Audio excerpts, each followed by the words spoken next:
Hello my dear, solve कर रहे हैं हम MCQ बुक पार्ट 2 और सब्जेक्ट है सर्वे। इस सीरीज़ में हमारा चैप्टर चल रहा है थियोडोलाइट एंड लेवलिंग। स्टार्ट करते हैं आज के सेशन में 164 से। क्वेश्चन पूछ रहा है आपसे, the reference point with a day work is close and from where levelling is continue the next day. अब एक ऐसा स्टेशन जिससे अपने को लेवलिंग क्लोज होती है और नेक्स्ट दिन स्टार्ट होती है, ये आपका बेंचमार्क होता है, टेम्परेरी बेंचमार्क। ऑप्शन रहा ए। अगर आपसे पूछा कि आर्बिट्रेटरी बेंचमार्क क्या होता है, ये एज्यूम्ड बेंचमार्क होता है। आपसे पूछे परमानेंट बेंचमार्क क्या होता है, जो स्टेट गवर्नमेंट PWD या रेलवे वो कैरी करते हैं, वो होता है आपका परमानेंट बेंचमार्क, और ये GTS से कैरी करने होते हैं। तो GTS क्या होता है, जो MSL से कैरी किया जाता है और जो सर्वे ऑफ इंडिया इस्टाब्लिश करता है, वो होता है आपका GTS बेंचमार्क। तो temporary benchmark at the end of day marking. 165 question 165 कह रहा है, which of the following error be removed by taking mean of both face observation. Taking mean of both face observation से 3 error eliminate की जाती है। Horizontal axis being not vertical to the vertical axis, line of collimation non being perpendicular to the vertical axis, line of collimation not being perpendicular to the horizontal axis. 3 error both face observation से eliminate करते हैं। इसमें अपने को option दिख रहा है, देखते हैं। ये कह रहा है incomplete accommodation of plate layer, levelling की एरर नहीं होगी eliminate. Error due to equidistance line not being perpendicular to the horizontal axis, इसको होल्ड करते हैं। Error arising to the eccentricity of vernier, both vernier reading से होता है ये, हाँ जी। रॉन्गफुल ग्रेजुएशन, ये रिपीटेशन मेथड से होता है जी। अब ये वाला अपने को चेक करते हैं। बी ऑप्शन में संभावना है, देखते हैं, आपको कंपेयर करवाता हूँ।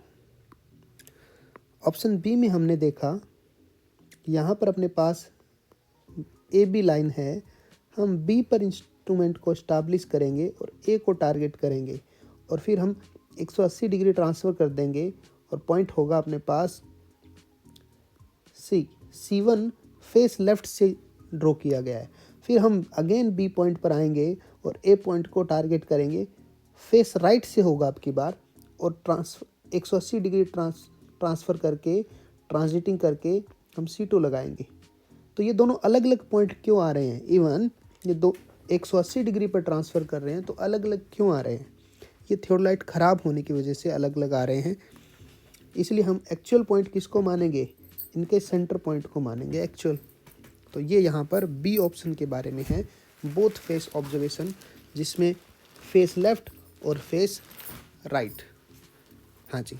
नेक्स्ट 166 पे अपने क्वेश्चन है, a theodolite is use for measuring. Theodolite का काम एंगल्स मेजर करना होता है, ठीक है।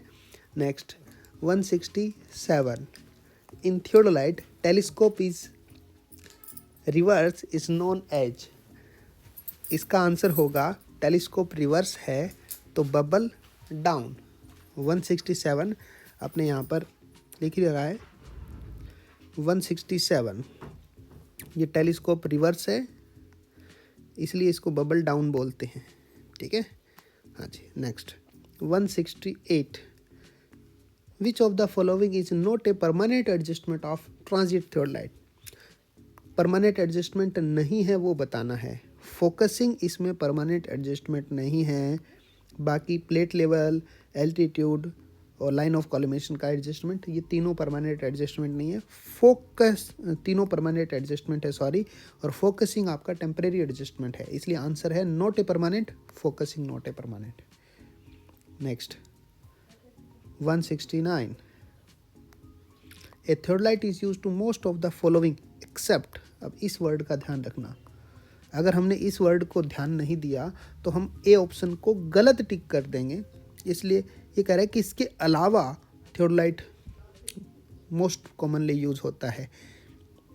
आप कहोगे ये तो होता ही है, ये भी प्रोलोंगेशन ऑफ लाइन भी होती है।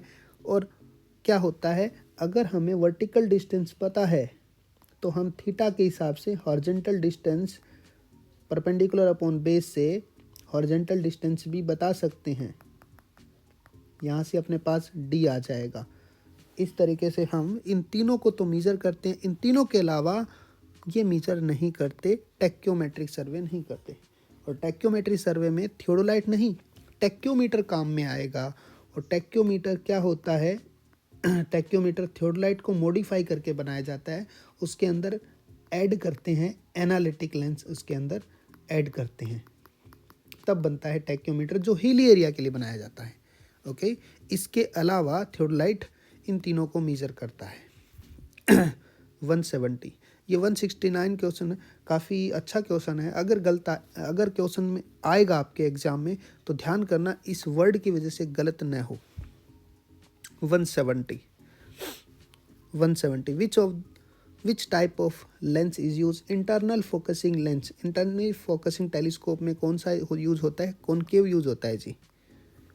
नेक्स्ट 171, ये कह रहा है the operation of revolving the telescope through 180 degree the vertical plane its horizontal axis. तो आपको 180 डिग्री वर्टिकल प्लेन में रोटेट करना ट्रांजिटिंग होता है जी, ऑप्शन ए। रेफरेंस देता हूँ 171 का, शायद मिल जाए।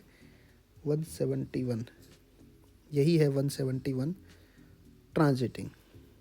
ये आपका एज इट इज़ लाइन में दिख रखा है, ठीक है।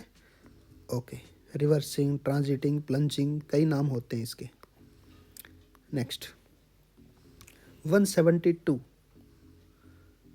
172 ने कहा है in a transit theodolite any accidental error of eccentricity error is primarily countered bye.